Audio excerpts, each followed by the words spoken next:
knowing what we all know, calling someone a Nazi when we know that they're not is a pretty demonstrous thing.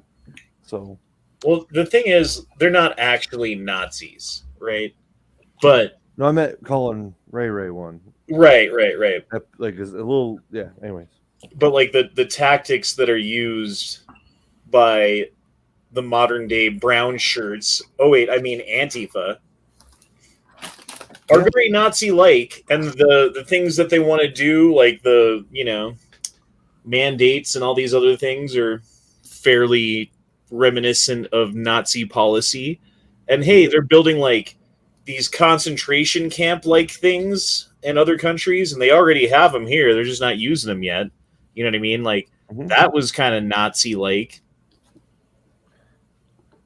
I don't know. You got to stand up to the Nazis, though, which is actually what tonight's chat is all about. Friends, Romans, and Patriots, lend me your ears and strap on your tinfoil hats, because it's time for the Gay Frog Chat.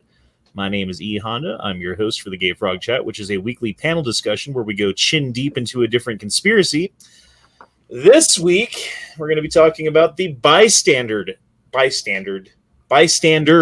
effect. If I can talk. We're joined by Miss Ray. How do you do? I'm good. Very good, very good. Sorry, I was in bad mood last night. It was not you, it was me. Mm. And we are also joined by the Duke Liberty. hey, baby, what's going on? With his double Uzis and the Truffle Shuffle. Yes. I think we ought to replace that with Fred Flintstone. But he has the Fred Flintstone with the Uzis. No. And we got Never Enough Ammo. How are you doing? Yabba dabba do. I don't know where I was going with that, but I don't even know what he said to that. Somebody said Flintstone, and that just came out. So we're going to start off tonight by talking about the story of Kitty Genovese, which, as many of you may know out there, was the opening scene from Boondock Saints. They're talking about that same story. And the story goes something like Kitty Genovese was a bartender at the local bar who got off late at night, walked home, and then got stabbed to death, murdered in front of her own apartment complex with 37 people, 37 bystanders watching. Not one of them helped. Not one of them called the police. Well, it turns out that the story isn't entirely true. Like, Kitty Genovese was a bartender. She worked at a bar. She got off of work one night. She walked home, and she got murdered in front of her apartment. The thing was that the story got wrong was that 37 people didn't see her, and 2 people did call the police, and 1 person came out to help, but it was too late and held her as she died. Like, people do jump to action, and that story was exaggerated, right? Like, there were people who saw what was going on, but maybe didn't realize what was going. They saw it, but didn't realize, didn't call the cops, or, like any number of things that happened that night. But it led to a study, or a series of studies, that shed light on this thing called the bystander effect. Now, the bystander effect occurs when the presence of others discourages an individual from intervening in an emergency situation against a bully or during an assault or other crime. The greater the number of bystanders, the less likely it is for one of them to provide help to a person in distress. People are more likely to take action in a crisis when there are few or no other witnesses present. Now, this is something that's been kind of gone over ad nauseum in different studies. There was the Turner bystander study in which they had a actress lay down in like the middle of a sidewalk or on some stairs or whatever on the side of the street, and they just watched what people did. And what they found was, if people continue to walk by the lady or whatever and not do anything, then the propensity is, of course, for other people to not do anything either.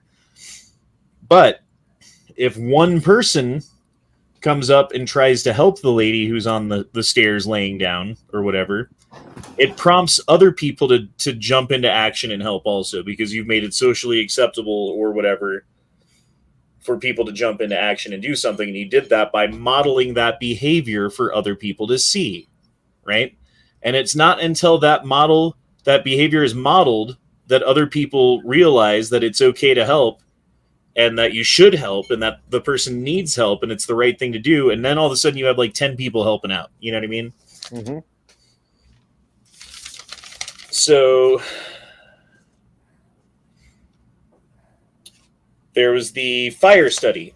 This one was done where a person is unaware of what the actual subject of the study is, which is to see what you do if you see fire, or like smoke rather. And they're made to sit in a room by themselves, and then they start pumping in smoke from under the door. And what they found is if you're by yourself, you tend to run out of the room and try to find someone to help because there's smoke in the room and you don't know what's causing it and you got to get an answer and da-da-da-da-da. But they also had the same thing where there were 3 people in the room and 2 of them were actors, and then there was the person who was the part of the study. And the actors would act like nothing is wrong when the smoke started coming in the room. They would just continue to take the test and do the thing without freaking out at all. And what they found was 75% of the time, under those circumstances, the subject would also do nothing because that's what the social group is doing at that time.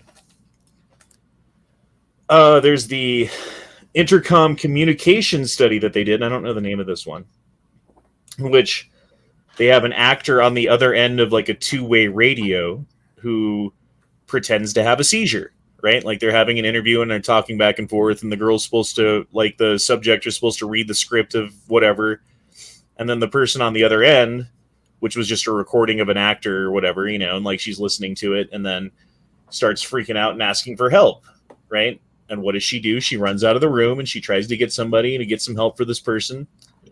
But if they do the same study again with multiple people on the other end listening alongside with the subject who do nothing, it's a very, very high propensity that the person will also do nothing because that's what the group is doing, because you conform to the group. And people do that. You do this like without even realizing it. You do it when you're a teenager and you're picking out clothes and how to dress, you know, like you're picking out stuff so that you don't stand out from the group. Because we're social creatures, and ultimately that's the thing that can get you killed if you're in a tribal society and you stand out against the group and you get kicked out of the group. Guess what? You're dead. You get eaten by a tiger. And that's not true today, but we still have that same neurocircuitry, that same wiring within our heads to conform to the group. It's the same reason why we imprint on music that we hear during our pubescent period, right? Like, that sounded funny. But like when you're a teenager, right, the music that you listen to tends to be the kind of music that you like for the rest of your life. Isn't that weird?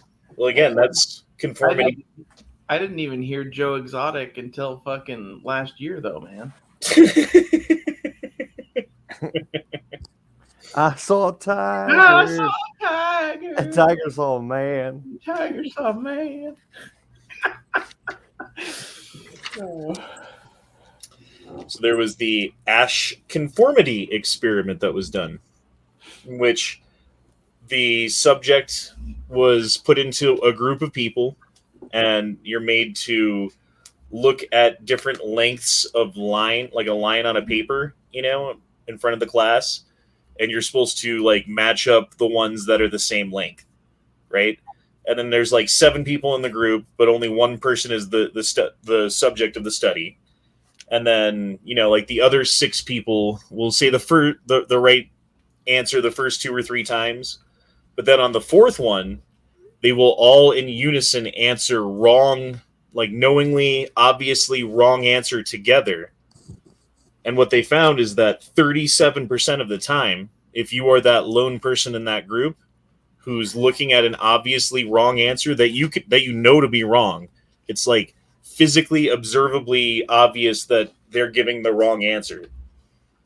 37% of the time you go along with the group, because and there's different reasons for it. I mean, it could be that you just don't want to stand out, right? You don't want to make waves, or maybe you think that the group has some piece of information that you're not seeing, and so you go along with the group because you don't want to like be proven dumb for not seeing something obvious or whatever, you know, and that happens all the time too. There's the Milgram experiment. That's the electroshock memory research experiment that they were doing. That was what they were telling the people that they were doing it for, was for memory research. And so they would have, again, here the subject would be delivering the lethal shock because of a wrong answer.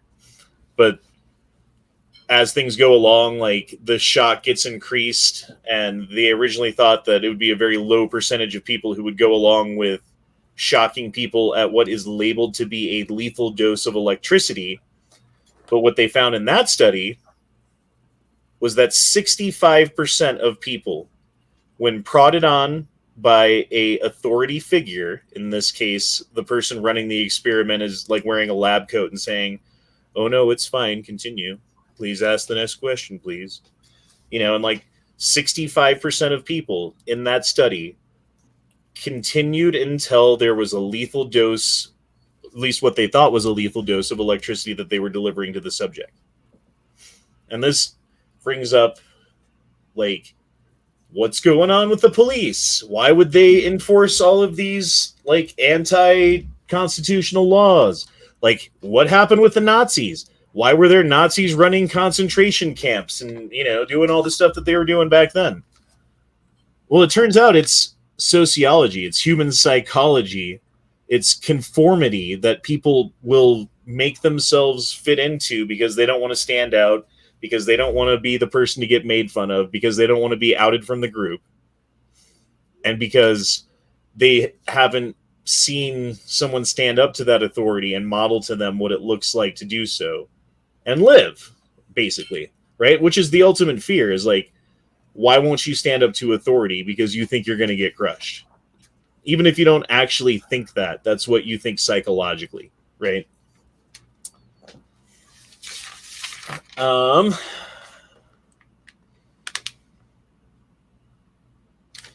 the sad fact is, if we see other people ignoring a person in distress, or someone who's lying about obviously identifiable reality, or we see someone blindly observing authority figures when they know it to be wrong, then we tend to do the same.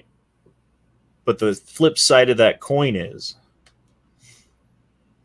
when we see someone helping someone in distress, when we hear someone state truth in the face of obvious lies, and when we see someone standing up to an obviously overbearing wrong authority figure, we are much more likely to get behind that person, or back up that truth, or to help the person in distress, or whatever it is, right?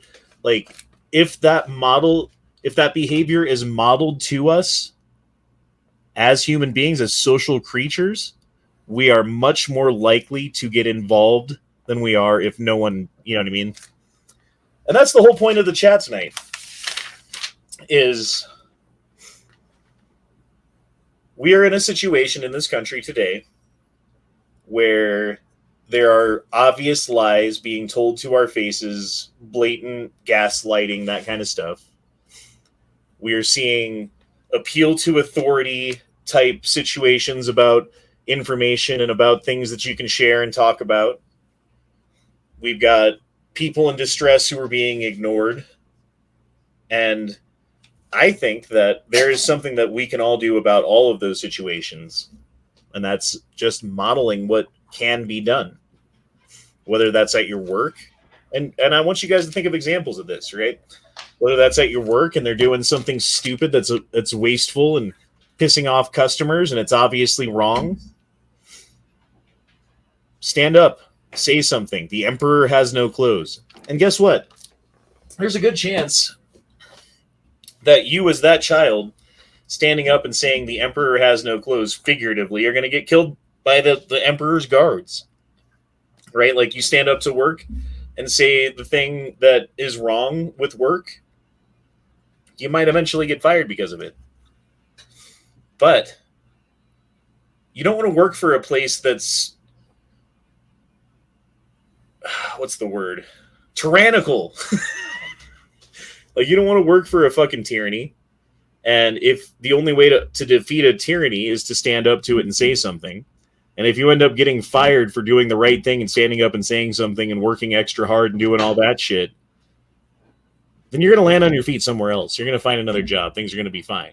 That business, firing people for standing up to what's right and speaking truth to power, for firing people like that, that company is a sinking ship, and you don't want to be on it.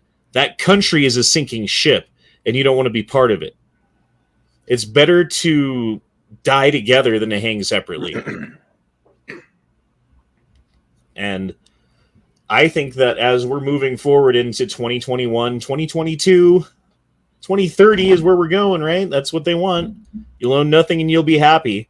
Well, how do you stop that agenda from happening? You model standing up to that authority figure, sticking up your middle finger, and telling them to go fuck themselves. Because they can't fucking smash everybody, right? And when people out there see you sticking that middle finger up to the authority figure in whatever fucking respect you think is correct, right? And whatever, like, and it takes balls too. It takes balls to do that. So it's not for the weak. It's not for the faint of heart. But at a point, you standing up to the authority figure and sticking up the middle finger, and then other people getting behind you and doing the same, at a point, it becomes socially unacceptable to not do anything. Like, the person who's sitting on the sidelines and not doing anything at a point is the one who's ostracized by the group. And you can turn an entire group, you can steer the entire group by doing something like that. And there's an example here, I'll show it right now. You've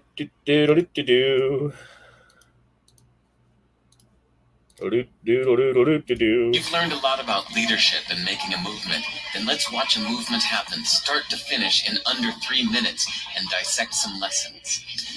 So you got the guy dancing by himself. I'll get all the people sitting in the grass just looking at him like, this is dumb. You're just dancing by yourself. I don't want to be part of that group. Of course, a leader needs the guts to stand alone and look ridiculous. But what he's doing is so simple, it's almost instructional. This is key. You must be easy to follow. Now here comes the first follower with a crucial role. He publicly shows everyone else how to follow. Notice how the leader embraces him as an equal.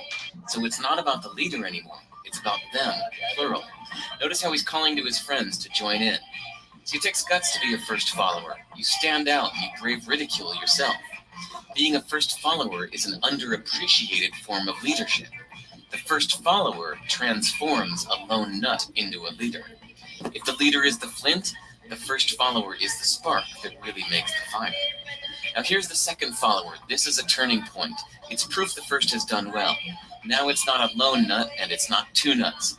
3 is a crowd and a crowd is news. A movement must be public. Make sure outsiders see more than just the leader. Everyone needs to see the followers because new followers emulate followers, not the leader. Now here come 2 more people, then 3 more immediately. Now we've got momentum. This is the tipping point, and now we have a movement. As more people jump in, it's no longer risky. If they were on the fence before, there's no reason not to join in now. They won't stand out, they won't be ridiculed, and they will be part of the in crowd if they hurry. And over the next minute, you'll see the rest who prefer to stay part of the crowd, because eventually they'd be ridiculed for not joining. And that's where I was going. Like, eventually you reach a tipping point where so many people have jumped on with the thing that you're saying that your entire, like, every worker at your work's going to walk out because of the mandate together, whether they're for it or against the vaccine, because they don't want to be part of that out crowd now, right? Because now it's cool to be part of that thing. Now it's way cooler to be part of that group dancing than it is to be sitting in that grass on a fucking towel. And in fact, if you're sitting on the grass, like on the grass on a towel, you kind of feel silly, right? At this point, because everybody's having fun and they're jumping and you're just sitting there like a fucking potato, you know? Do you guys see where I'm going with all this shit? Well, I do. Am I striking a chord here? Or am I just an accordion? No, no, you're talking about sociological facts of history. This is how every great movement becomes a great movement. This is how every shitty movement becomes a shitty movement, whatever it is. Good, bad, indifferent, anything else. What you're describing is just how we work as people, as human beings. Whether it was Alexander the Great or fucking Hitler or whatever. So you know, Matt started waving his dick on the internet first, and then Honda and I joined in, and now Duke's here. Is that what I'm hearing? Duke's just over there waving his dick around with mute on. Yep. Is that what he's doing with his dick? I thought he was doing something else. No, he's just waving it around. Okay. He goes in his office, closes his door, and then just like dances around like a fucking baby elephant. And then his wife comes in and catches him. Yeah. In an alien mask. Yeah, wearing an alien mask. Yeah. Daniel dropped in $2. Says, you end up flat like Tiananmen Square guy. And that's true too. And that, you know, and like the example that I'm thinking of with work, you know, and like with mandates. If you say like, hey, I'm going to protest this, I'm walking out right now, and no one follows you, then yeah, you end up flat like the Tiananmen Square guy. And it's a risk. It is. Which is why a lot of the time no one steps out of the bounds of conformity that the group provides. However, if the thing that you are espousing is widely held but seldom talked about, the likelihood that people are going to join you is much higher. Because there's lots of people out there right now who feel like they're alone. Like their voice doesn't matter. Like the things that they believe make them a right-wing, crazed nut, outsider, conspiracy theorist who blah, blah, blah. Right? But if you fucking stand up to that shit and show them, hey, you're not the only one. I believe many of the same things you do too. We just weren't able to talk about it and find out till now. Then you get people who are going to join you. Like loads of people, I think, are out there right now ready to join a movement, ready to join someone who can just model the behavior that needs to happen in order for change to be had. There are people out there right now who are hungry for that, I think. Well, the key is if everybody gives a little, then eventually somebody has somebody else to join, right? Like, and not everybody has to be a great leader, but if everybody's gives enough, gives a little, like you're talking about, whether it's at work or just being somebody that, you know, other friends and family, you know, can look to and go, you know, he talks about the stuff that I think about sometimes but don't want to say, then everybody's got somebody they can go to. And then all of a sudden you've got two people who feel the same way and are speaking up about it. And then 2 becomes 4, 4 becomes 8, and so on. Well, there's a gap between thought and action, right? And if a lot of people happen to have the same type of thoughts about a situation, like government overreach or whatever, right? But there's no one modeling an action that can be taken that doesn't get you crushed like a bug, right? Then no one's going to fucking stand up and do anything because they're all afraid to get crushed like a bug. But if someone stands up and says, hey, like the emperor has no clothes and doesn't get taken away by the emperor's guards right away, then other people are going to be like, yeah, I don't see the clothes either, you know? And then pretty soon, if you get a couple of people, like in the example of that guy dancing, it wasn't until that second guy came that it encouraged other people, and then the third, and then the fourth, and then fifth, sixth, seventh, eighth, 20, 30, 50, you know, like everybody joins. So we'd have to have one guy last long enough against the federal government to get a second guy to do the same thing. Well, it depends on what you're talking about. It depends on what the end goal is. I mean, look at what happened to Southwest, right, with the vaccine mandates. Yeah.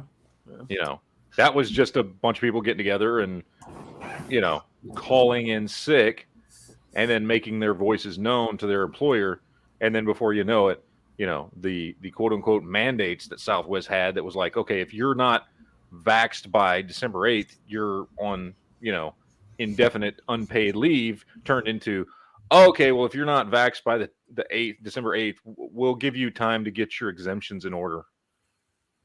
Like they backed down pretty fucking quick when they saw that group grow so massively to the point that it had the potential to disrupt their business, and already had.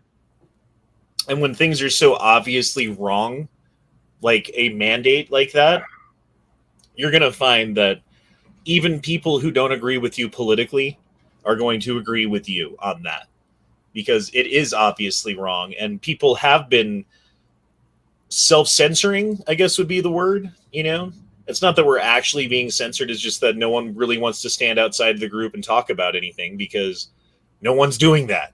So if no one's doing that, you don't want to be the first one. But once people start doing it, you'll want to join that group, right? It's just group psychology. It's the psychology that they're using against us.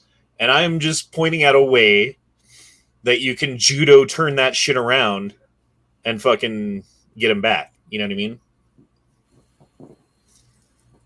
The other side of that is you have to also be careful who you follow too, because look at that shit that happened that we were just talking about last night. That dude in Washington, the guy going around telling everybody, "Oh, we're gonna go fucking raid the Capitol tomorrow.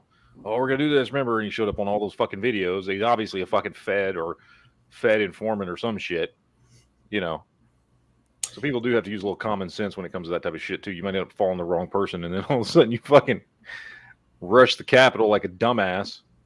And then I think in prison. Honestly, like, that's something that you can filter out pretty easily, because a leader's not going to tell you to break the law.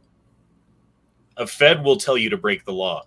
They will break the law themselves and model that behavior and do the whole thing on that side of it. Like they're using this very thing against us, is what I'm saying. And I don't think I'm just saying, like, because I would be willing to bet there are people that went into the Capitol that day that didn't think they were doing anything wrong. Right. Because they were at the tail end of this and just saw a bunch of people going into the Capitol. They weren't up at the front when the people were knocking down fences. They weren't the ones that were banging on the doors to get in before the cops just opened the doors and let them in. They just followed. And they're like, "Oh, okay. Oh, see, everybody's doing this, so I'm going to go do this too." Didn't have a fucking clue, and now they're sitting in jail. People are sheep, and if you put a bad shepherd in at the start, like that guy in that video, like, it's pretty easy to get him to do all sorts of fucking or fucking Hitler. I don't know. Yeah. People have to know what they're fighting for. That's another thing too. Everybody always says, the wolf pack, or like the dog analogy for people or whatever. And I think the sheep analogy is more accurate. Most people just follow. Right, and that's very true. And I think that you have to have discernment, and you have to have a clear sense of morality if you're going to participate in stuff like this. But is it unnavigable? No, I don't think it's I think you can navigate that shit. Oh, not at all. I'm not saying that. I'm not saying you shouldn't even try. I'm just saying people have to be careful and have to do, their due diligence to investigate what it is, when they decide to join a group or whatever it is, because there's a lot of people out there, whether they're fucking Fed informants or just dumbasses. I mean, that will push a narrative or push an agenda. Look, it's happening on the left all over the place. That's why everybody on the left is all up in arms and pissed off, because one person walked into a room and said, "I hate this thing that the right's doing," or "I hate this thing that Trump did," or "I hate this thing that white people are doing," or "I hate this thing that men did," or whatever the fuck it is. Just like you, follow me, And right. Then you have a bunch of dumbasses that are repeating the same shit without knowing what the fuck they're talking about. I think that's a different psychology that's going on there, right? Because that's a cry for attention that's being answered, and then other people are saying, "Well, I want attention too. How do I get attention? I know. I'm going to make videos on libs of TikTok about my demon self." Like that kind of shit, Like that's all that is. No. I'm going to make videos showing the libs of TikTok demon self people to a room full of guys and then fucking like psychically torture them for the pleasure of the audience. Matt, looking at you. Mm-hmm. Well, I mean, we're feeding that kind of shit, right? Which is it's views. It's like that hit of dopamine that you get when you know, like your thing pops off and a million people comment on it. Like, yes, controversy. I'm sorry, like, I don't know. I just see this as like that whole situation as psychosis on a mass level, fueled by fucking social media and weird fucking space UFO technology shit that we have now. I think the demon pronoun thing and demon self was a little too nail on the head.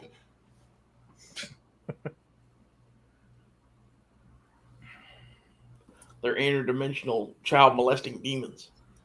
Well, I don't know. What percentage of people in this country right now do you think realize that there's something going wrong in the country, going wrong with the economy, going wrong at their work, going wrong with their family, whatever metric you can think of, but don't know what to do about it and don't want to speak out and be that nail that sticks out too far and gets hammered, or the blade of grass that sticks out too high and gets cut, right? Like, you don't want to stand out, so you don't say anything. What percentage of people out there do you think fit that? I don't know. I think it's low. I think you're giving them too much credit. I think it's low.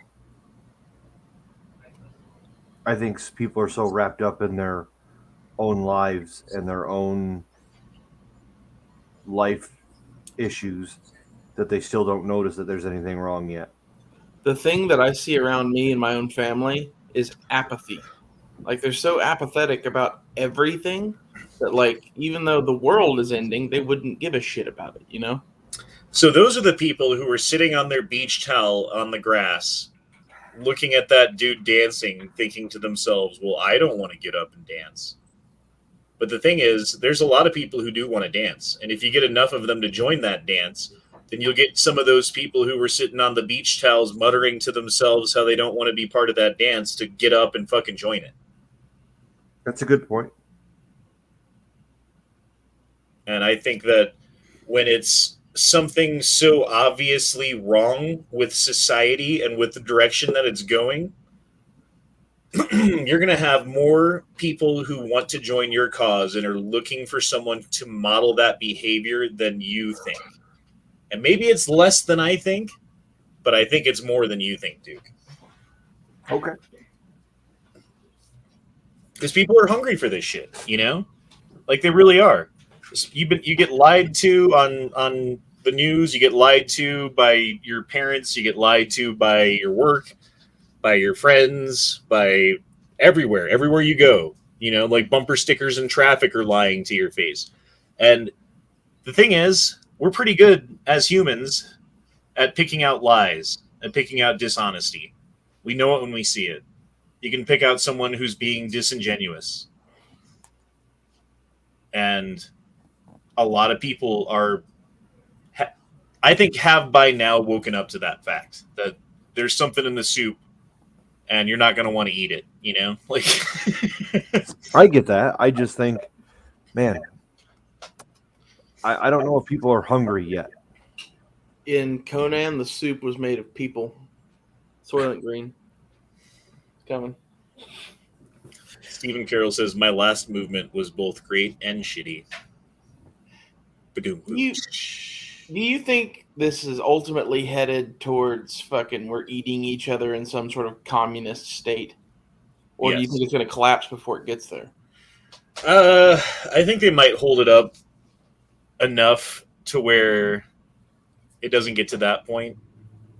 Because, like, if modern monetary theory is successful, then I bet they just form a communist state. If it's not successful, then we collapse into a dark age that then goes into a communist state. Did you see what the CEO of Twitter tweeted? No, what'd he tweet? Let me pull it up. It was quite disturbing. Daniel dropped in $2 and said, We need some kind of national identity to rally under. Dude, I've been saying we need like a modern day Martin Luther King. And black, white, Mexican, I don't care what color you are. It's not about race at this point. It's about freedom. And we need someone to stand up for our rights that we can get behind. That's not going to be that Fed who's going to lead us down the righteous path. And we don't have that right now. And the thing that I'm afraid of is if we find that person, they have ways of subverting that. You know, like look at the one percenter movement, right? You remember that, like the Occupy Wall Street thing. When it started, they had a good point. When that started, the people involved with it were well informed, I would say. The ones speaking, the ones leading, the ones doing the things, all had a good point and knew what they were talking about and were trying to get something done. But then the powers that should not be get their fucking dusty, dirty, nasty claws into everything. And they subvert it and they send it in directions that are counterproductive, and they fucking confuse it with lies and disinformation, and like point people at the wrong thing and then like stand back and watch. I mean, it happened on January 6th. It happened there too, as we were seeing with that video of that guy being like, we need to go into the Capitol. Like, that guy was a fucking, like, he was either a Fed or he was a dumb fuck.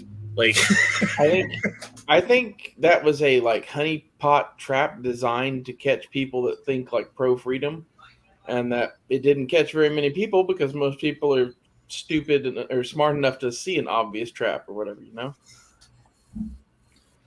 Well, a lot of them did when like he was speaking out that the night before or whatever, and everyone was like chanting Fed in his face. Yeah. Like, those people saw it, but then like there was the day of the attack or whatever you want to call it, and he like whispered in that dude's ear, and then all of a sudden they like rushed. It's like, yeah, he didn't see it. He was too in the heat of emotion to have any kind of discernment. And I think that's what we also need to avoid, is letting emotion overtake better judgment,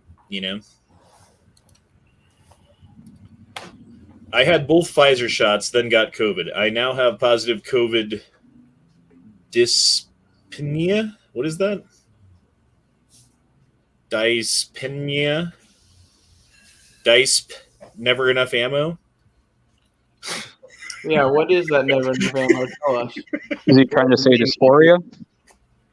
Dyspnea. Liz, what's that? Never mind. My uncle had no shots, got COVID, and blood clots. That's worse. What's the point? Did you guys hear anything about blood clots before there was a jab? Because I did not. But now that there is the jab, you hear a lot about blood clots. And again, I don't want to talk about the advocacy of the jab here on this channel, because that's the kind of thing that's going to get channels like this deleted. I would rather talk about the advocacy of the mandate thereof, because I think that is a gross fucking overreach of government power. And if you are behind that and okay with that, then you would have been on the side of the Nazis in Nazi Germany, Like, it's the same fucking thing. It's the same spirit. It's that same fucking conformity that went on during Nazi Germany that led to things like concentration camps and death camps and all the other things that went on.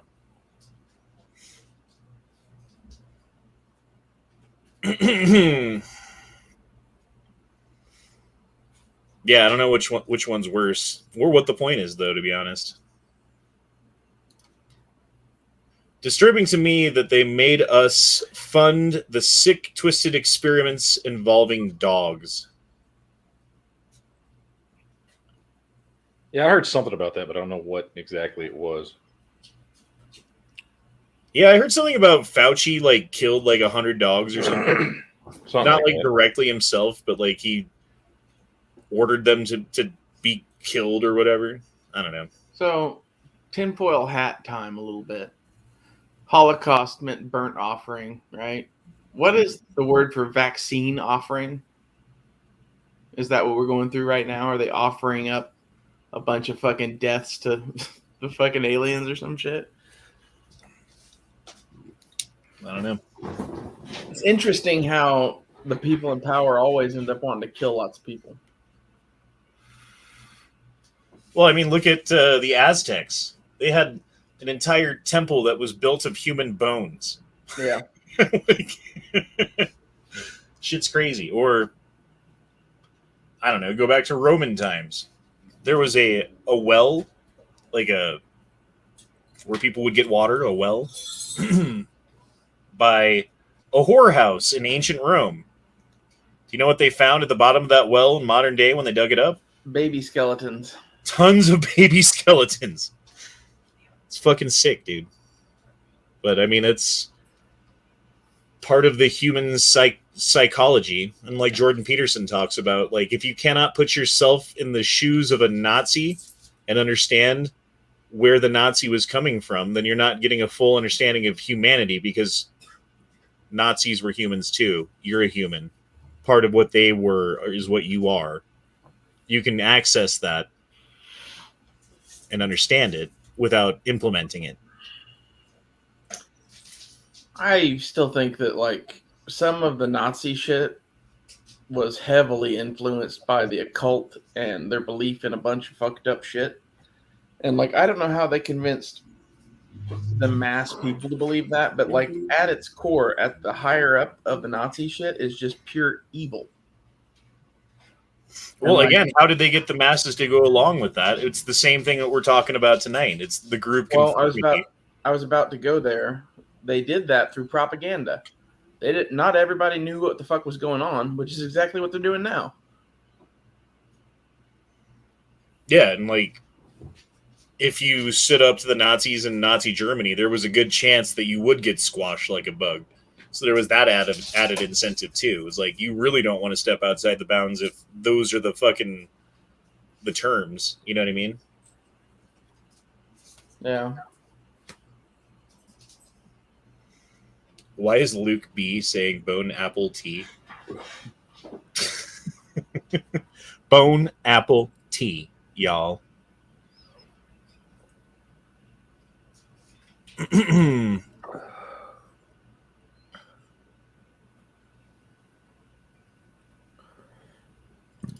the fuck? Chili Bean says the dog thing is messed up. Beagles were the dogs. And they made sandflies eat the dog's head alive, is how they killed them. That's way worse than what I thought. I thought they just like, wow. Okay. The Rothschilds financed the Nazis. Well, we knew that. If you ask Mark Malone, it's because they're of a certain religious persuasion, and that's what made them do it. But I think it's more the Rothschilds themselves are an evil people who happen to be of that religious persuasion. I think that if you worship fucking Satan, you can say whatever religion you want is your religion because you don't give a fuck about religion. Right. Yeah, that's true. That's like, having Night Strike as your god. You can say you believe in whatever because Night Strike does not care. He knows what you truly believe. Or Night Strike. I mean, I know he's omnipresent, but he's not even here to defend himself. All I could picture. I prefer Night Strike to the Flying Spaghetti Monster. Oh, absolutely. Ridiculous. Yeah. What were you saying there, Mr. Barbecue? I was saying all I could picture with worshipping of Night Strike is a bunch of people in a dark room, candles being held, all in blue dresses. Dude, we need to remake the scene from Ghostbusters where the Stay Puft Marshmallow Man comes in, and we'll have like Ray be Ray, right? And it'll be like, I thought of the one thing that I knew could never hurt anybody. Night Strike. Night Strike. It's Night Strike in a blue dress, like crushing a church. Walking through New York City. That'd be hilarious. They asked me to choose the form of the destroyer. I picked Night Strike. Yep. I figured what could go wrong. It's the funniest thing I thought of all day. That's very funny. We got to do that. We got to reshoot that. I wish we had the like ability to do that. We just need to have like a picture, not a picture, a video of Night Strike like stepping on Legos or something. Yeah. In boots or something. Yeah, wearing a blue dress, of course. Or his purple gown, as he likes to call it. We're never going to get that video. Oh, we could get it. If we meet up with him, we could get it. Yeah, we can peer pressure him into it because he's going to want to conform with the group. I think we feed some Appleton Estate signature Jamaican rum to him, and maybe he'll do it. Does Night Strike even drink? I don't think so. So we gotta make a mixed drink that you can't taste the alcohol at all, and then just keep feeding him like the red juice or whatever until he's like, whoa, and then we'll put him in a blue dress. This could go very bad. Daniel says, he's getting a blue dress. I paid for it, LOL. Did you buy him a blue dress? I bought him one and sent him one, but he fucking says he never got it, so. That's a lie. He totally got that shit. He's all angry at me, too. Like, "Roar!" I don't know what Night Strike says when he's angry. Oh, he says he's going to sue you. I'm going to sue you guys. I forgot about that. Oh my God. Say Angry. He said it's angry. Yeah. When Angry made all those pictures, or found all those pictures. Oh my god. Yeah. I still love the one Angry did of Jesus holding the world with Night Strike's face photoshopped in. That's still like his icon on my phone.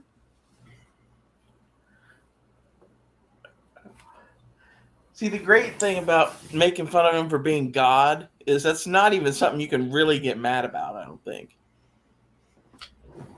Well, apparently you can. I mean, it's interesting that he does get mad at it. I say it's Night Strike, so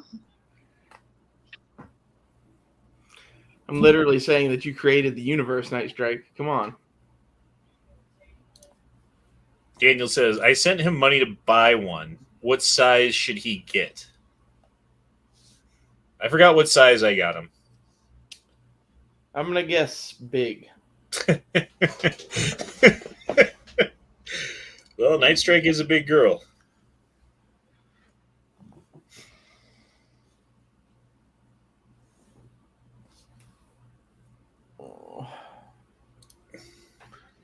Andrew P. says, I am starting to believe Q might be real and could save us.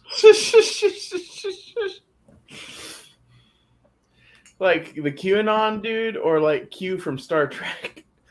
I hope Andrew means Q from Star Trek. I hope he does too. Because I could just see John Delancey like coming in right now and like snapping his fingers and like this shit gets better.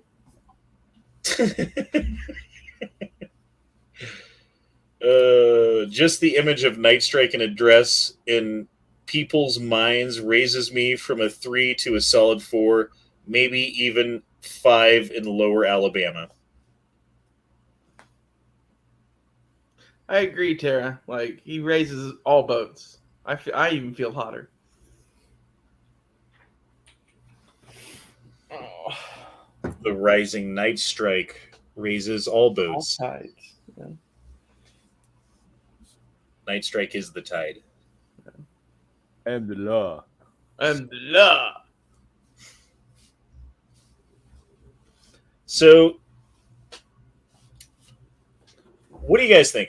Is there a point to doing rallies right now? Should we start planning rallies or attending rallies or participating in them in some capacity?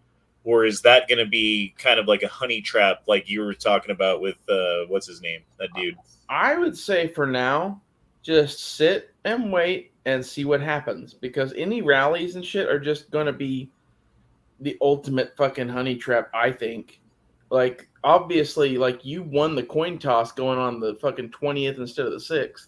What had happened if you had gone on the 6th and been one of the people at the back going, "Where's everybody going?" I wish I'd been there on the 6th, because I don't think I would have. I think I would have been smart enough not to go in. You know. I think I might have been the guy that was like walking off with the podium if I had been there. I hope that guy gets out of prison and like gets some sort of book deal. You know what I mean?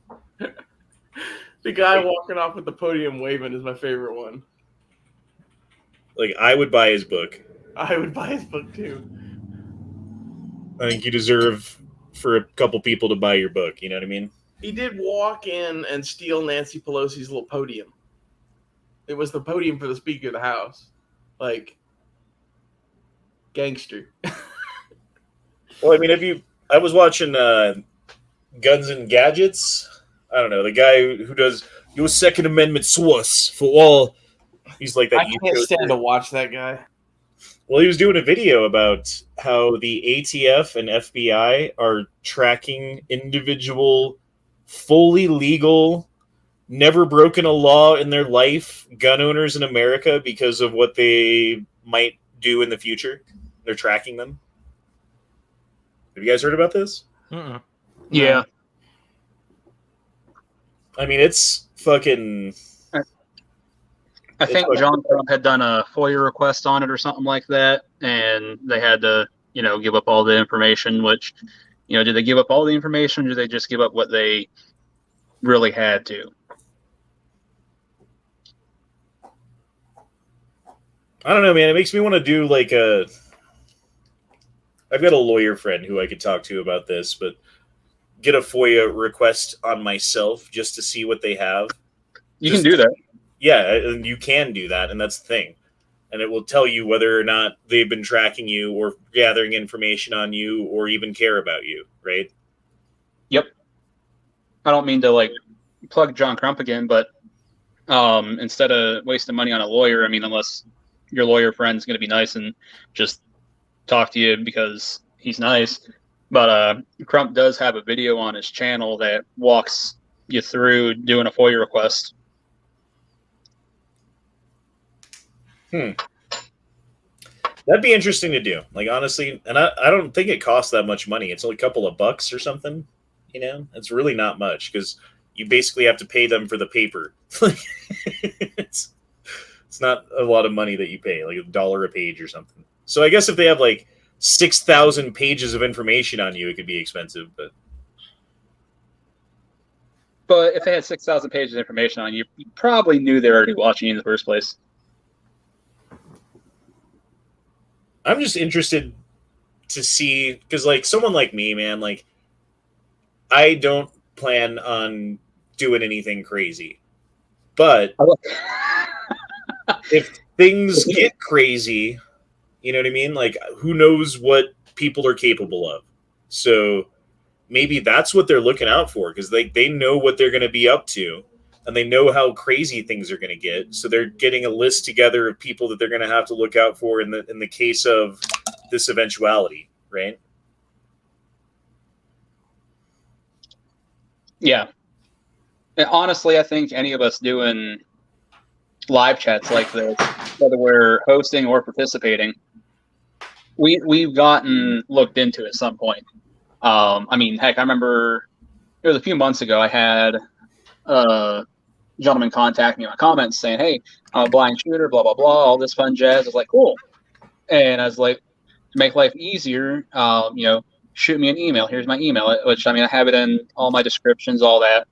So it's not like it's some big secret. And we're sending like 2 emails back and forth. He asking him a couple questions, like, what's his condition like? Is he lights out? Does he still have a little bit of vision? And like the first question he asked me is like, "So what kind of guns do you have? How many do you have?" I'm like, "Yeah, good try, ATF."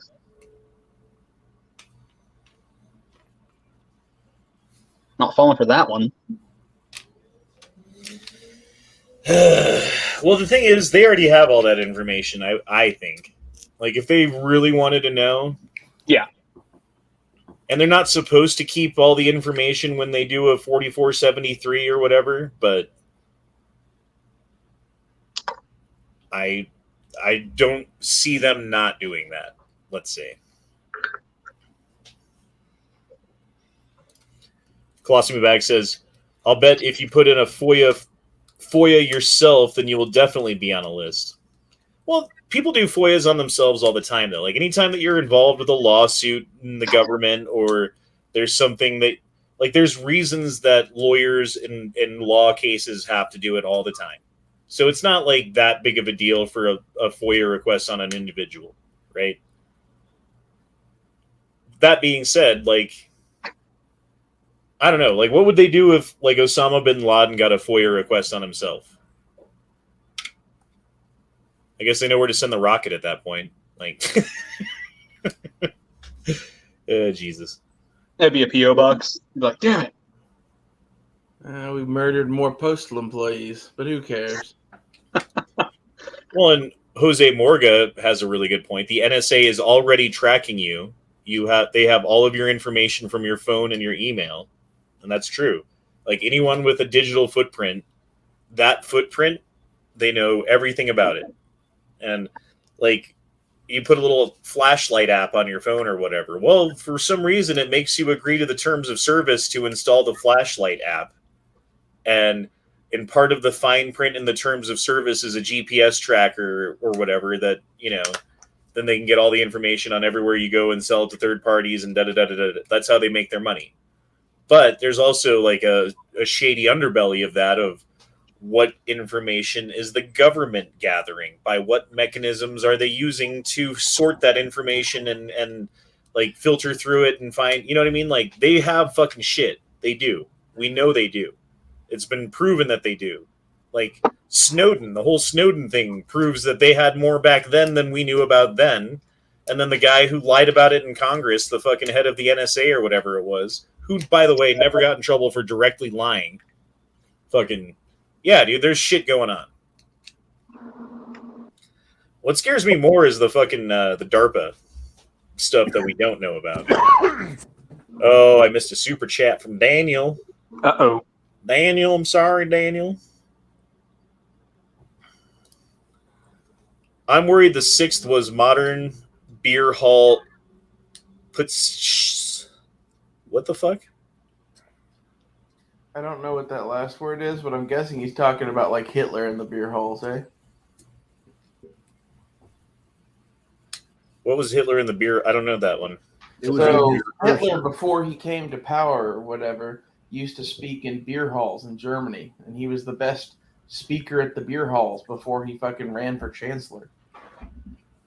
Okay. Where Goring got shot in the nuts and got put on morphine. Yeah, the beer halls are crazy places, apparently. Yeah. Is that where the officers would stab each other in the face with their swords so that they could have cool fucking scars? Nah, that was Much later. So going back to what you were saying about, you know, the ATF having record of everything that you have, I don't think they actively keep records, but when they want it, they can just go and dig it up, no problem.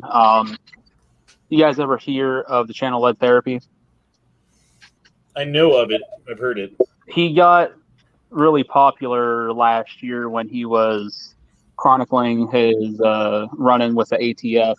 By the sounds of it, he may have been buying like Mosin revolvers and other cheap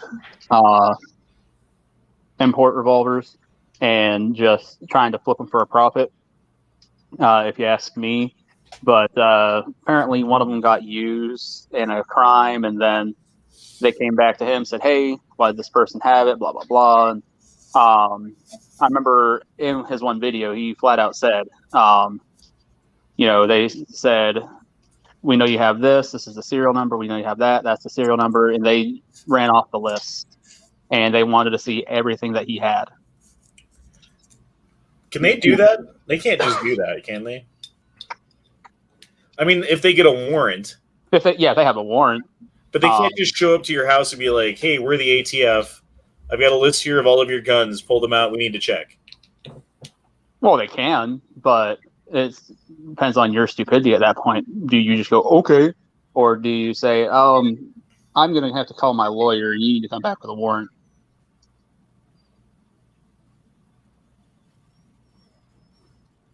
Because I mean, a lot of law enforcement agencies bank on you going, okay, I'll do exactly what you say. Oh, okay. Daniel says it was a failed insurrection where all involved did prison time and radicalized them. You're talking about what led to Hitler writing Mein Kampf when he spent like 3 years or whatever it was in prison because he tried to. Yeah. Okay. Putsch.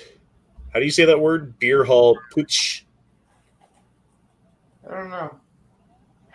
Kind of looks like Bush, just with a T in it. So can we just call it Push or Puss? We'll call it Puss.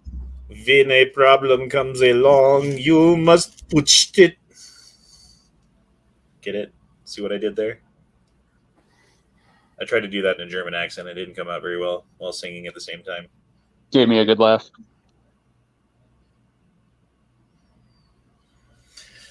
Oy. I don't know. I think that we need to start thinking about organizing some rallies because if we do nothing, nothing's going to happen. Nothing good, anyway. No, I'm with you there. I think if people are really worried that that honeypot has been set, and if we do rallies, we're going to be infiltrated by FBI, ATF, whatever, just trying to stir the shit. Whether we do it tomorrow, next month, or next year, they're still going to do that because they know it's a tactic that's going to work for them then. We need to be smarter and be sure we're getting a good vocal voice out there saying, hey, be smart. We could run into this. Don't fall for the trap. Is Matt sleeping? I'm here. What? I'm kind of anti-rally, man. Sissy Dreams is asking if you're asleep. No, I'm here. I tend to think that no matter what, we're going to be fucking infiltrated and provocateured into fucking chaos. I don't think that's a good way to win. Right, but we do have a First Amendment in this country, which is freedom of speech, which is right to gather peacefully, which is to petition the government to redress grievances, and which is the freedom of press, all in one, right? Am I missing anything there? I don't think so. Fucking, those are all protected activities, which, if we don't exercise, we're wasting, right? In my opinion. And we need to exercise these rights that we have because things are going like crazy in our fucking country. And if we sit back and rest on our laurels because there might be some infiltrators and honeypot traps and stuff like that, then it's like we agree with what's happening. Duke agrees so much he's asleep. Nope, I'm good. Hey, I'm here, baby. Duke always says, nope, I'm good. And then he's out like 1 minute later. Yeah. Night, Duke. Prove me wrong, Duke. Prove me wrong. So, all right, let's say that for sure the honeypot set, they know what they're going to do. I mean, heck, we saw that one event, I don't remember what it was for exactly, where FBI agents were arresting ATF agents and vice versa, because the only people that showed up were feds, apparently. But so let's say that trap's been set. This is what our federal government plans on doing to try and trap us. How do we get out ahead of it and turn it on them where it blows up in their face? Probably should choose a better choice of words since we're talking about the feds. Probably shouldn't say blowing up anything. But, Well, I think you do it by, in every way that you can, following the laws while still doing peaceful resistance while still doing the, like the 60s tactics. And that's why I keep going back to Martin Luther King, because he was so fucking effective. And there was nothing that the government could do against him besides eventually assassinate him, which, you know what? That might be the path that we're going down. And if that's where we go, then Well, and I guess I'm a martyr. You know what I mean? Like, I guess that's the way it goes. I guess whoever it is the martyr, and then we have a Martin Luther King Boulevard, but different name. Robert Paulson fucking Boulevard. His name was Robert Paulson. the Honda 420 Boulevard. In every city, and like it'll be remembered forever. And like I that's can't wait until it sucks, but you know what? We all have to fucking die at some point. And it would be better to meet that end on your feet than on your knees. I can't wait to have Honda 420 Boulevard become the hood. That's where all the fucking drug deals happen. Yep. But so, like, I'm with you here, Honda. Going back to the Martin Luther King stuff. So, do we? Because again, my idea is, how do we make it blow up in their face, where they're going to have those provocateurs, and we just look at them like you're a fucking idiot and keep on moving? Do we go and we just sit on the lawn of our state capitol when we have a rally, and we just, in a sense, have a sit-in? Do we lock arms and march on our state capitol and say, hey, we're here, we're united, and we're not going to act like a bunch of fools? Try and provoke us, try and use your provocateurs. It's not going to work. What other tactics could we use there? I don't know, but I will not go silently into the night. I will live on. I forget the whole speech. From Independence Day. Dude, I don't know what the answer is, man. I honestly don't. I wish that I did. I do know that, honestly, us doing nothing is not going to get us what we want. And maybe us doing something will end up being bad for some of us on some level. But at least we tried. At least we, you know what I mean? Like, if you never, if you're, okay, like you're in an African tribe somewhere in Africa in the 18, 17, 1600s, and some people come by and start putting chains on people, right? You have a choice. You can run away and try to get away from the people, or you can sit there and let them put the chains on you. Right now, we're sitting there waiting for our turn for chains. I'm saying get up and run. There's an alien in your butt, Duke. That didn't work. He's snoring. I know what to do. You can get the alarm.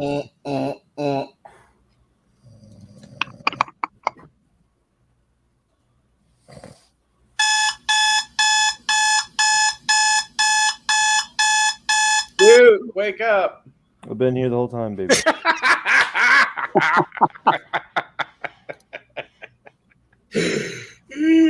So good. That's so funny. Hey, Duke. Yep, Get your jammies on. Go to bed. I'm good, baby. Brush your teeth. Wash your face. Scrub your butthole. Twice. Scrub it. Aliens gonna probe it. Wanted to be clean. Clean off that spot behind your right ear where the aliens implanted the little thing. That's not true. How do you know? You weren't awake a minute ago. I was awake.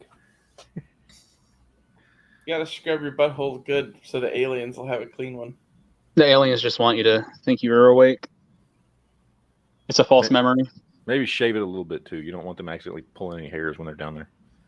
Oh yeah, they use wax on those friggin' probes. I don't know why. You think they use like a lube, but for whatever reason, it's waxy. Oh, it's terrible. Painful. Rips the butt hairs right out of you. Ooh, I'll tell you a story. Oh, I want to hear this. No, it's not appropriate. Oh, okay. Well, fine. Tara Smith says, when far-right homophobes find out I have lots of guns and knowledge, they no longer care who I fuck? ? It confuses them that I'm not far-left anti-gun. It intrigues them and opens minds. That's good. How long is it going to be till the conversation shifts to super anti-gun legislation? Like, that's coming real soon, I think. But Dude, it was the Gabby Giffords fucking foundation or whatever started tweeting out about fucking Alec Baldwin over the weekend. well, they're already talking about getting rid of guns on sets of movies and just doing like fake stuff and CGI shit or whatever from now on. Which I really don't give a shit either way. But I don't give a fuck either. Like, you want to do that? That's fine with me. Just don't fucking fuck with my rights, man. That will fuck with our rights. Well, what also pisses me off is like all these fucking like Hollywood types who happen to have done a gun movie at some point or another, then consider themselves to be some sort of a gun expert after the movie's done and they're done shooting it because they held a gun through 12 different scenes and had to like reload it or something. It's like, that doesn't make you a gun expert, and it certainly doesn't make you a person who I would listen to when talking about my rights. I'm sorry. Like, you're not qualified. You're not. I would say I'm fucking not really that qualified either, but at least more than them, you know?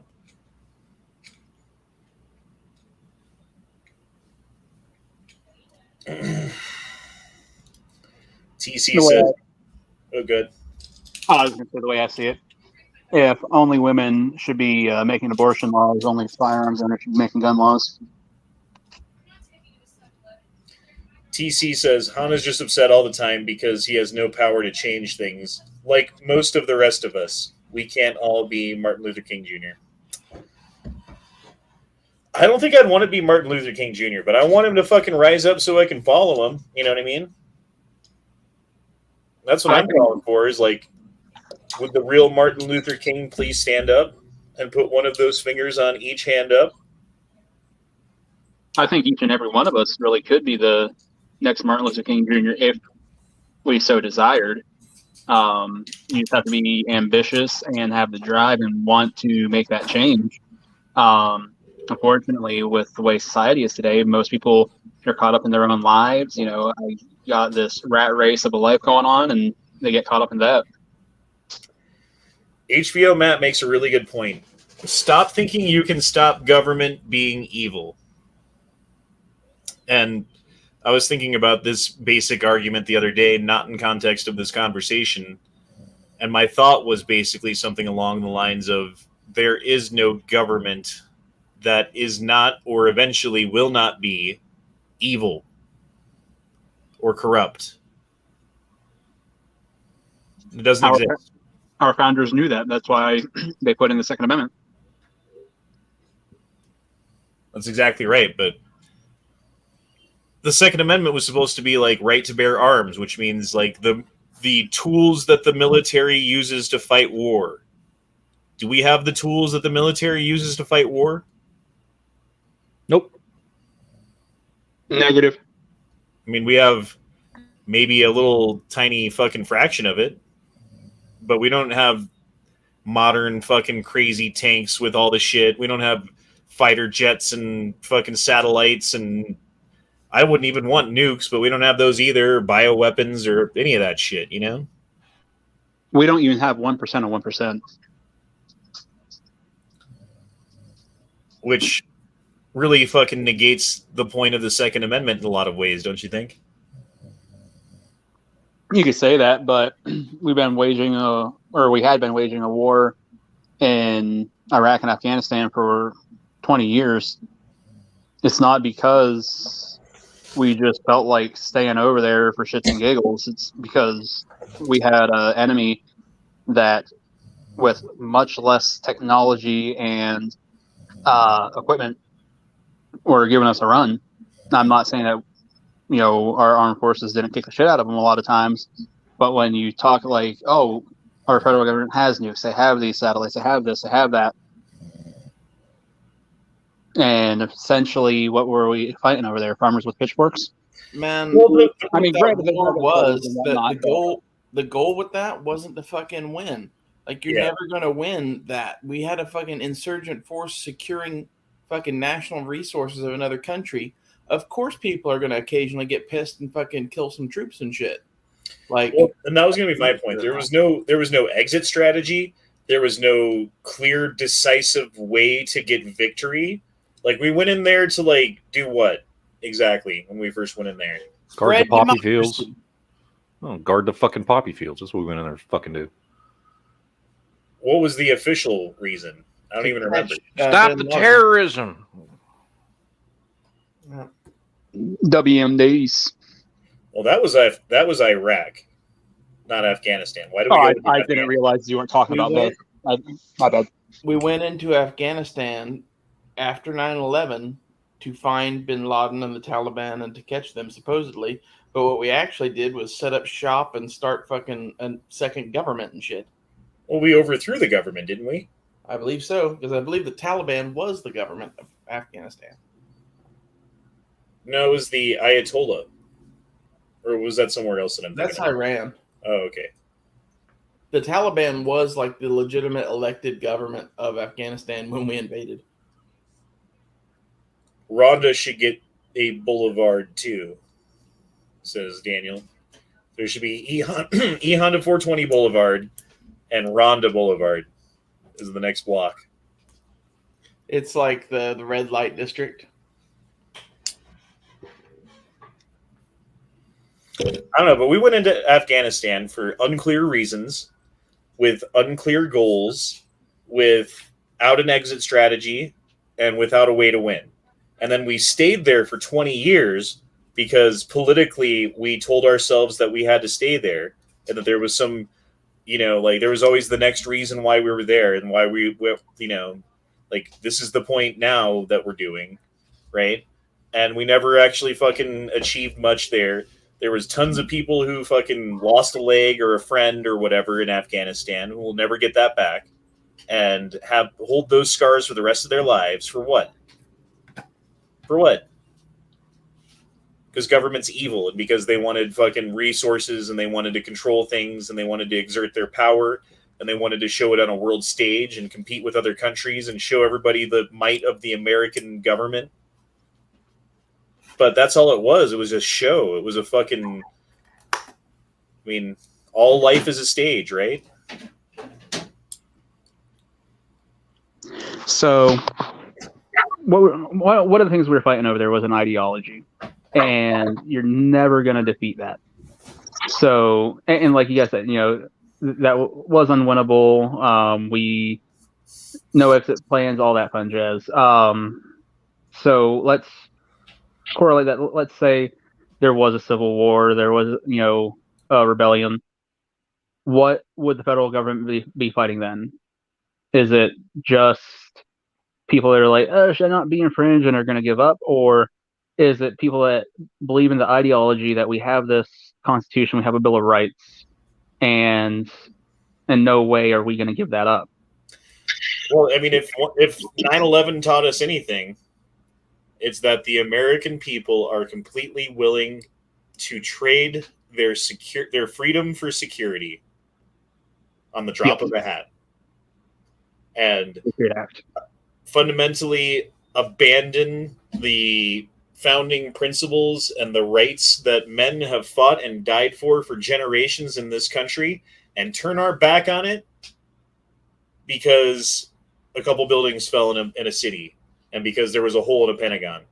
And now, fast forward to today, we're willing to give up even more rights because if you sneeze on grandma, she might not make it. Right? Like, that's where we're at. It's the nanny state. It's this like if I had to give our government a gender, it would be female, and it would be this like overprotective, overbearing mother helicopter parent who wants to control everything you do and make sure that you get perfect grades and attendance in school and like never do anything wrong. And like, you know what I mean? Like, oh, you can't scrape a knee even. So we got to make sure that you have helmets and elbow pads and knee pads on every time you get on your bicycle. Like, no, man, a kid needs to scrape his fucking knee, Like, you need to scrape a knee once in a while because worse things can happen and you got to deal with it. So scraping a knee isn't the worst thing. So maybe if you like learned how to scrape your knee and not cry about it, you could fucking deal with something bigger someday. Maybe I'm looking at it wrong. I don't know. But we definitely have a lot of pussification of our fucking country, as Nut and Fancy put it years back.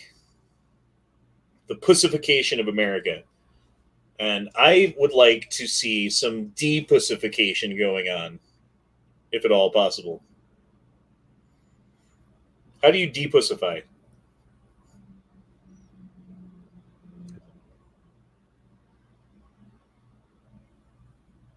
Sew it up? I don't know.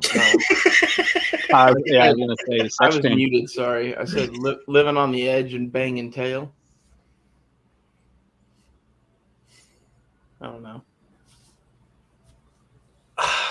It's weird, dude. Like, I look back to my childhood, right? Like, young Honda did things that would get, like, little Honda, not young Honda, but little Honda, like Honda's son, arrested for today if he did that. That I didn't even get in trouble for. Because that's just how it was, you know? Like, late 80s, early 90s kind of era.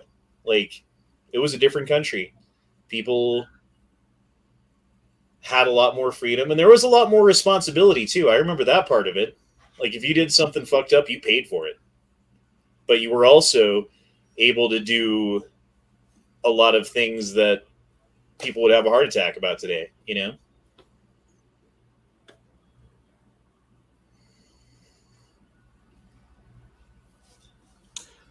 I watched a video on Vice riding the rails like hobos, and it made me like have wanderlust. I don't want to ride the rails like a hobo, but I want to go do something.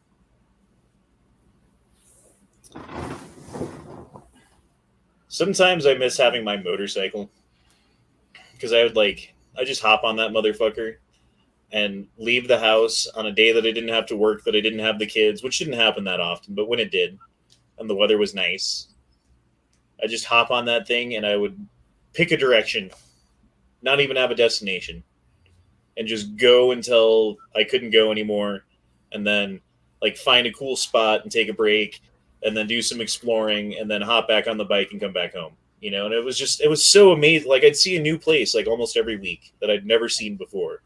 I'd ride on a new road that I didn't even know existed.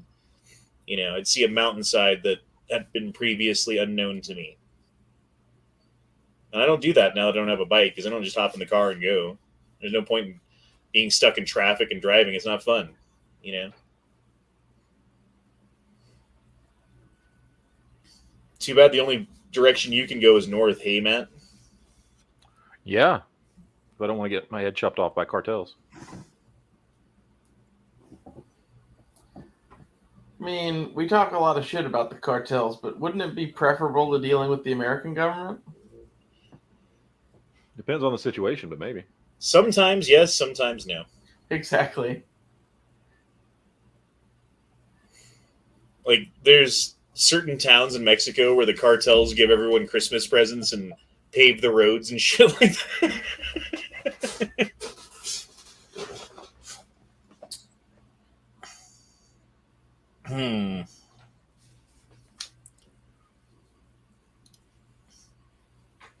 Dan Spriggs says tacos. Taco, taco. Burrito, burrito, taco, taco. I think we should just have Matt make tacos in the back of a truck. I'm down. Pilates. Remember that first time as a child you didn't make it home in time and it got dark, and the fear and walking or pedaling faster? I must have grown up in a pretty nice neighborhood. I was never really afraid. Although there were a few times that something happened. Like, it was Halloween when I was like 9, I think, 9 or 10. We were trick-or-treating, and a car full of teenagers in masks pulled over. Like, they were like, you know, like 6 years, 8 years older than us, something like that. And I don't know if it was a real gun, but one of them had a gun, and he pointed it at us and stole our fucking candy. I was like, fuck. I was so pissed. But I was also like shitting my pants because I'd never had a gun pointed at me before, you know? Have you guys ever been robbed at gunpoint for your candy? Not No. candy. No. I was working security at a bar and had a guy pull an AR on me. Jesus. I almost dusted him until I was literally mid-draw and realized it was an airsoft gun at the last second.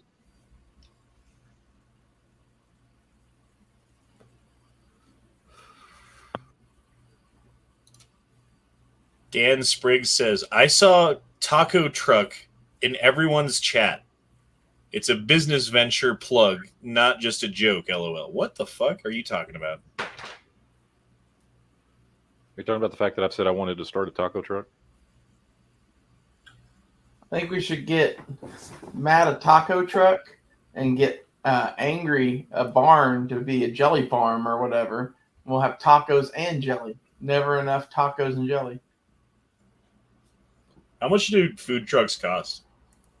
Oh, tens of thousands of dollars just to set up. That Yeah, it doesn't depends on include how it. much you want to put into it. Oh, yeah. Okay. Here we go.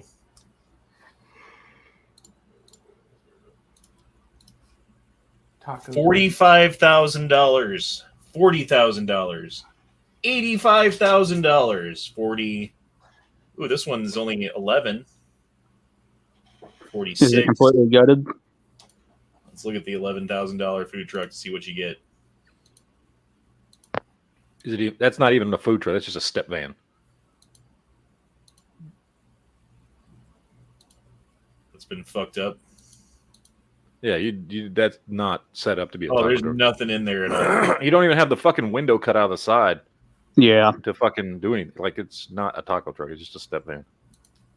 I guess you could sell it out the back doors. Because that's not creepy at all. No. We sell our tacos out the back door of the truck, senor. It's like the dirtiest truck, too. We sell the dirty tacos.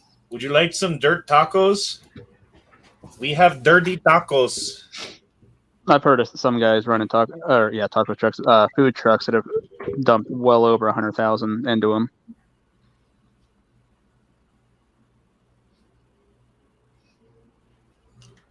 Like Absolutely this is insane. not a food. This is just a fucking like U-Haul truck. How is this a food truck? You could make it one. Anything's a food truck if you try hard enough. Yeah, exactly. See, I looked at this because this is, according to the internet, starting a hot dog stand is the cheapest way to get into it. So you just get like one of these little trailers and pull it behind the RAV4 and go to like soccer games on Sunday. Those trailers completely gutted or 10 grand brand new. Then you still have to outfit it with everything.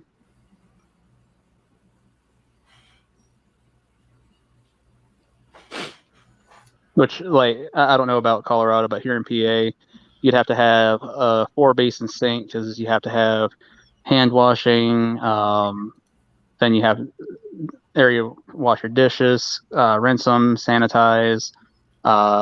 You'd have to have ability to have hot water. If you're doing hot dogs, you're probably going to do fries or something. So you're going to have a fryer, and it's insane what we have to jump through here in PA. Yeah, I don't think I want to run a hot dog truck. It's okay. Although, if you do a good job, you can make a lot of money, I guess, can't you? I mean, like, a hot dog does not cost $4 or whatever they charge, you know? I mean, if you're starting off with like one of those bicycle ones, probably real cheap to start up one of those. Then you're getting great exercise too. Okay, we need to look up bicycle fucking food truck.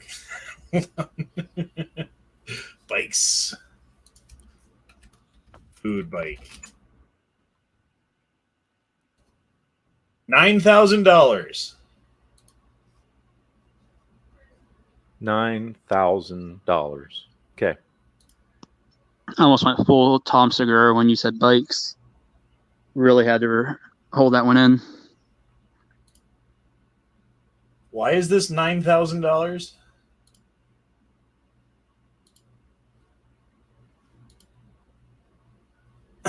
Whatever.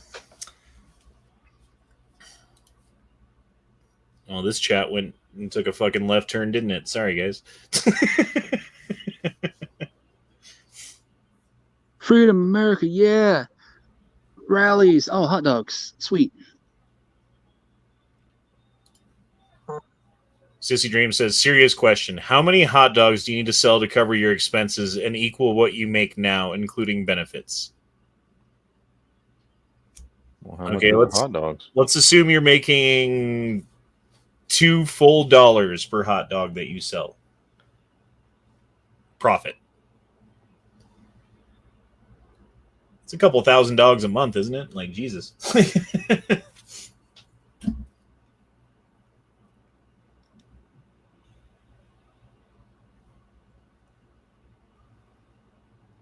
Dirty tacos lead to dirty pillows, or is that ass backwards? I don't know what we're talking about anymore. I mean, you shit on your pillows because you ate dirty tacos? Is that what we're talking about? That's the only thing they go. You shit your pillow. In which case, why is your pillow next to your ass?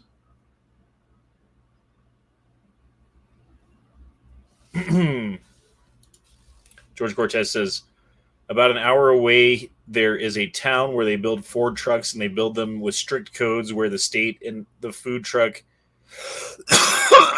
is being built and going to. Okay. So they just like take Ford trucks and customize them. So like, I think that's where the money is, really. Because you got all these like people with like food truck pipe dreams that don't have a food truck. And you can charge them $60,000 for one, apparently.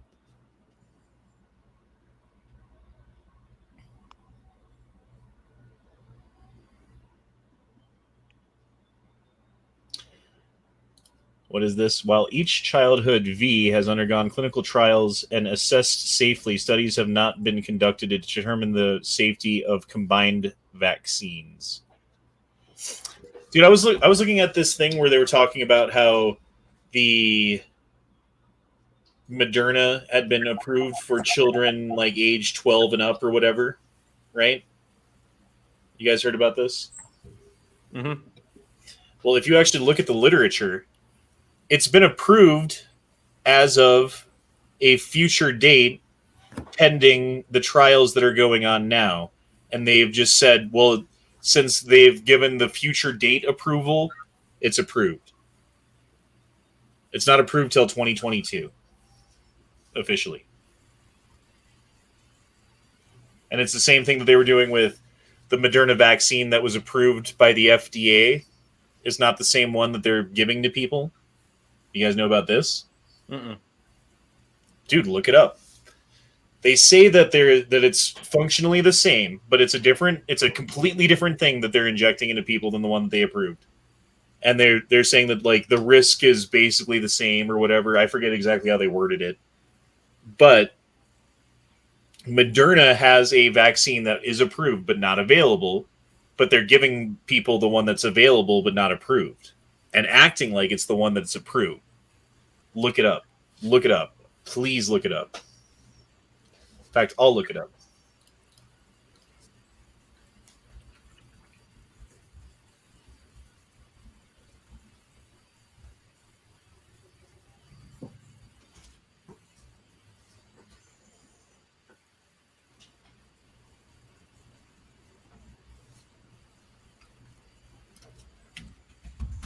And you guys are really talkative tonight. We are. I'm going to start doing this on your chats.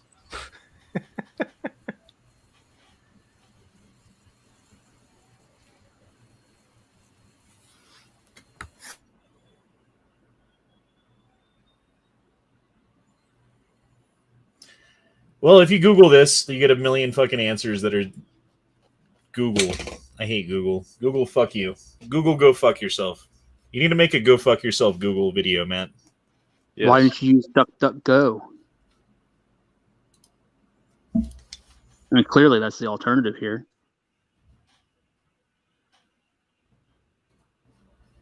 Let's try it.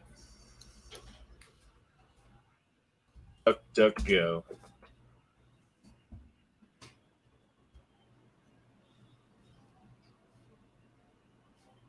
Nope. Boosters. Oh, scandal behind the FDA fake approval of Pfizer jab. Some lawyers are calling the FDA ruse a classic bait and switch tactic from the fraud based in deception. The U.S. vaccinologist and a developer of the mRNA technique, Dr. Robert Malone. Wait, Malone? What? Has accused the FDA of playing a bureaucracy shell game with their supposed early approval. Hold on.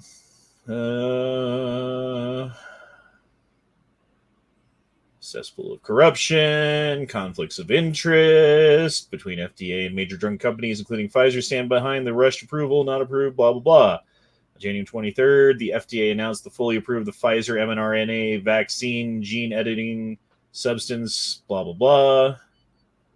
Backtracking on its statement in 2020 that told that the normal FDA advisory committee hearings with independent experts to discuss the Pfizer application for full approval. Now the FDA told the British Medical Journal that they did not believe a meeting was necessary ahead of the granted full approval of what is the most controversial vaccine in modern history. The BMJ quotes Kim Westniak, drug safe advocate who served as consumer representative of the FDA's Psychopharmacological Drug Advisory Committee. The FDA public meeting and are imperative in building trust, blah, blah, blah, blah, blah. Well, this isn't what I was looking for, but this is interesting. They're just talking about how their backdoor approval process went through instead of going through the actual normal hoops that they would normally go through to pass this kind of thing.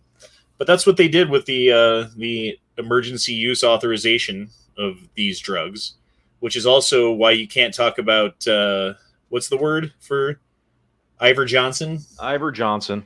Yeah.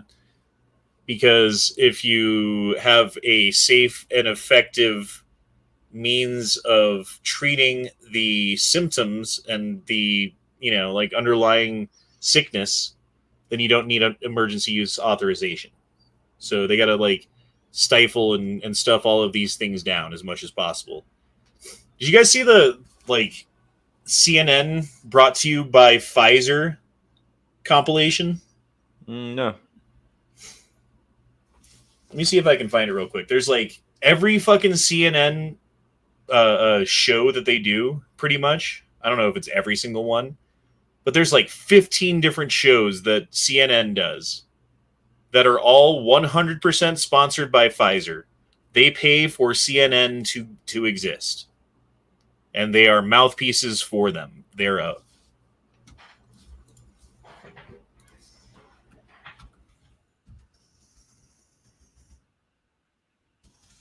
I'm trying to find it.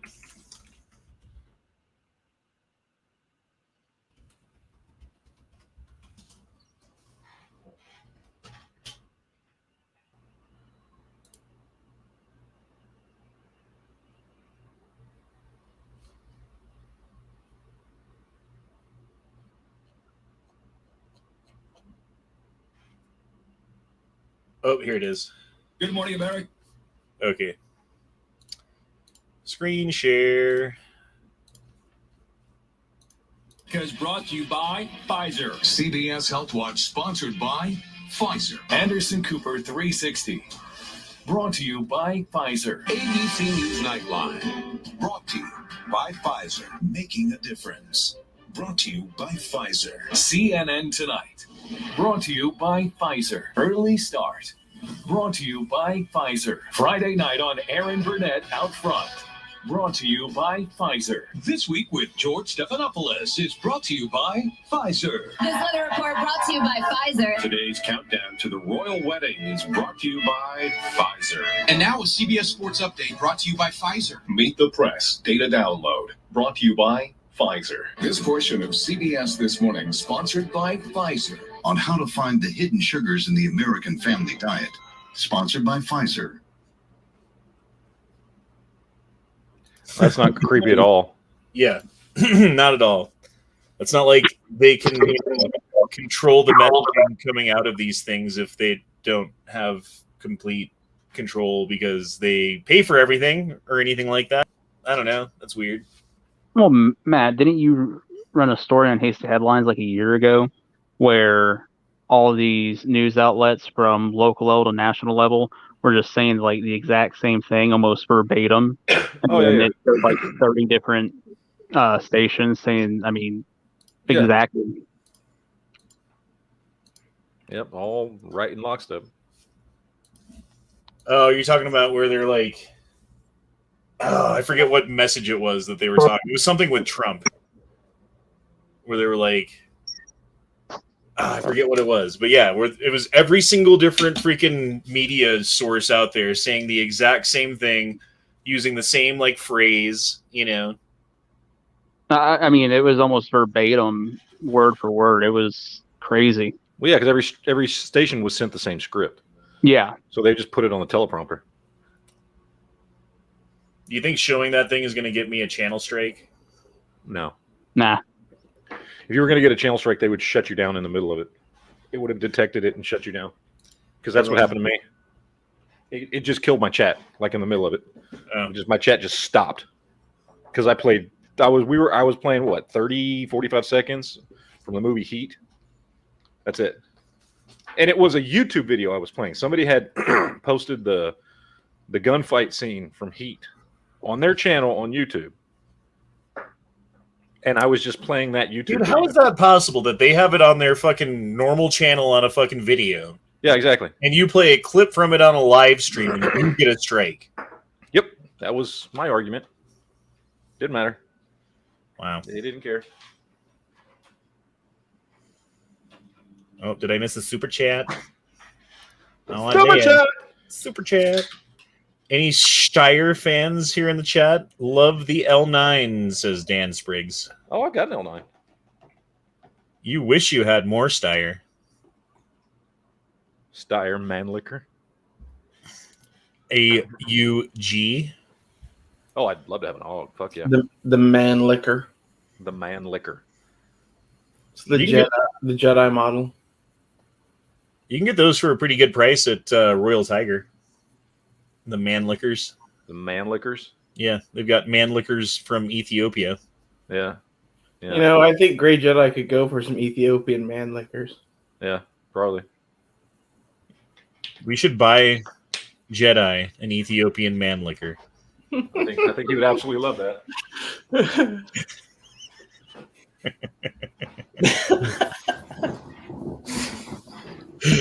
All right. Well, going to hell. It's been an hour and 43 minutes almost, which is about how long we normally go for the Gay Frog chat. So I'm going to go ahead and shut it down now. If you wait. You can't do it yet. Okay. Let me end the chat. Let me do it, please. I don't know if I should, but I'm going to. Excuse me. All right, hold on. Mm-hmm. Clear my voice here.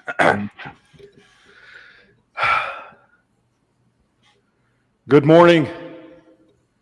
In less than an hour, aircraft here will join others from around the world, and you will be launching the largest aerial battle in the history of mankind. Mankind.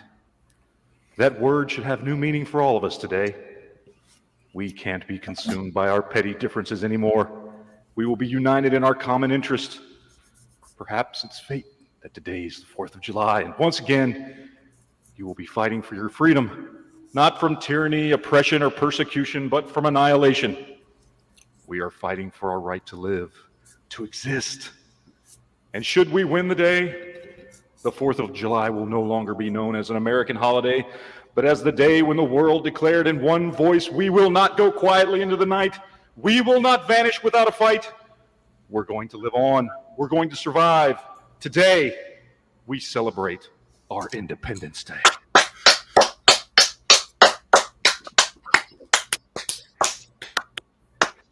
Thank you. Mr. President.